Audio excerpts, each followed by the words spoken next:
Hey everybody, Elliot here from Movie File, sharing with you all my non-spoiler review for the film Bad Times at the Royale. It was definitely one of my most anticipated films of the rest of 2018, so did it live up to the hype, or was it a major disappointment? Well guys, I am going to let you know what I thought of this film, so thanks for clicking on this video, and let's jump right into this movie review. I've done horrible things. So's everybody. Shit happens. Get the whiskey.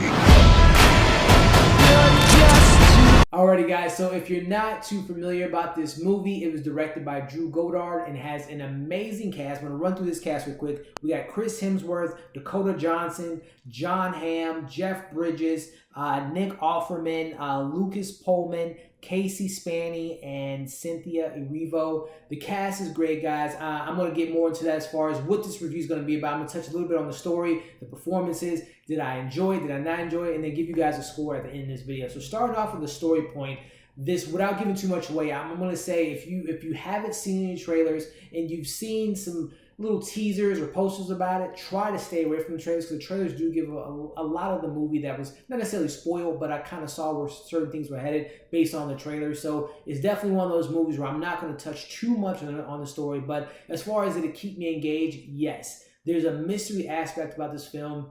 Again, reading the plot line of this movie, you have these 7 strangers who all have different pasts and different secrets, and the film kind of breaks it down in a sense of like different chapters, kind of very Quentin Tarantino-esque. This film has that type of vibe to it, but I was really engaged with the story. It kept me engaged throughout this almost 2.5-hour movie, but it was really engaging. It's very interesting to see where all the twists and turns that we go through in the film. So just to leave it at that as far as my thoughts on the story, it's very entertaining, very engaging, and it was a lot of twists and turns that really surprised me. So going into the best part of this film for me was by far the performances. Again, I ran through the list here, but one more time, Chris Hemsworth playing Billy Lee as kind of this leader of a cult.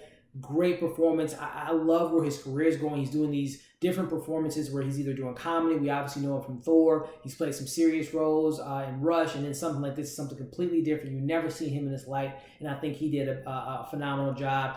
Dakota Johnson, I really like her career. Obviously, people know her for the 50 Shades series and all that, but besides that, she's still a great actress. I'm super excited to see her performance in Suspiria, but in this film in particular, she did a great job. Very mysterious, was kind of rude to people, but it all made sense when you kind of found out about a character. But I thought she was great. John Hamm is always phenomenal. I mean, Mad Men is one of my favorite shows of all time, so I love whenever we get as much as John Hamm as we can.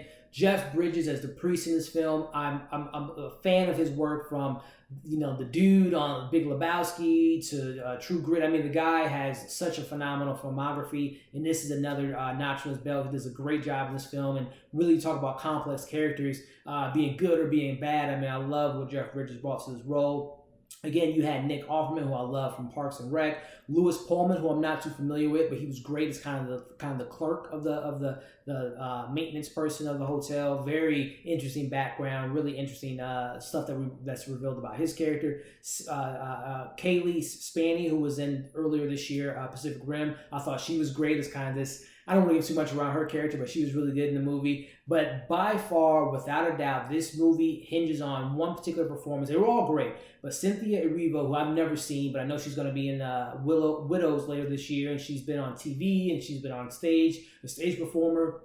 She was the heart. She was the good person of the movie. I mean, she was just so great in this film. She does a lot of singing in this movie, which is great. She has such a beautiful voice. But as a performance, it's just one scene that I won't tell what part of the film it takes place, but there's a particular scene that involves a character that I just mentioned, and it is just the acting on that level was just so great. I mean, Cynthia, I'm excited to see her later in this year with Widows and seeing more of her, but she was just standout. She was so great in this film. So performances were just top notch. The direction that Drew Goddard brings to the screen, you could tell he was just so detailed. Every little thing in this movie was meant to be there. Every line, every shot, it was crafted so beautifully.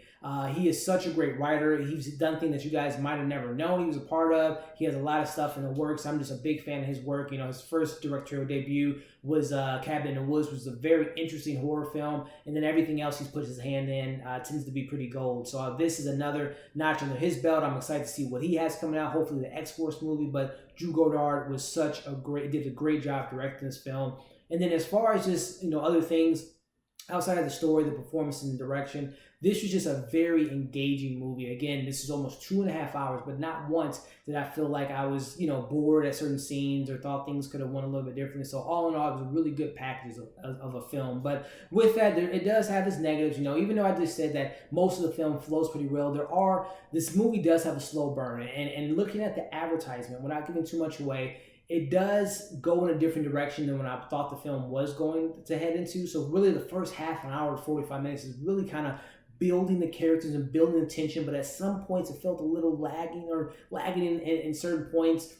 This movie definitely leaves more questions than it does answers. It's definitely one of those movies which I don't have a problem with, but every now and then you have a movie that you have to kind of make your own thoughts on where the movie what some of the themes were and things of that nature, which isn't bad. But in this film, again, it left a little bit more questions than did answers for me, which is just a small nitpicking thing. So with that being said, guys, there isn't that much I didn't enjoy about this film. Again, I wish there was a little bit more, it went in a certain direction. Again, this is a drama / mystery more than a horror / mystery, but I enjoyed this film. I recommend it. I'm giving this film a 4 out of 5. As I mentioned at the beginning of the video, it's one of my most anticipated films of 2018 for the rest of this year, and I think it lived up to that. It was a really good time at the theater.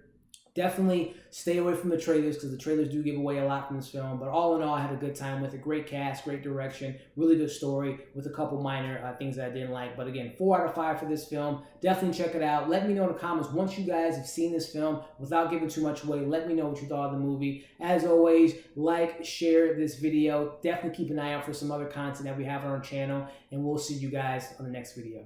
Alright guys, thanks for sticking around to the end of this video. As I said before, we have a lot of content on this page, so check out our movie reviews as well as our trailer reactions. And also, don't forget to subscribe to our channel. Thank you again for watching this video, and we'll see you on the next one.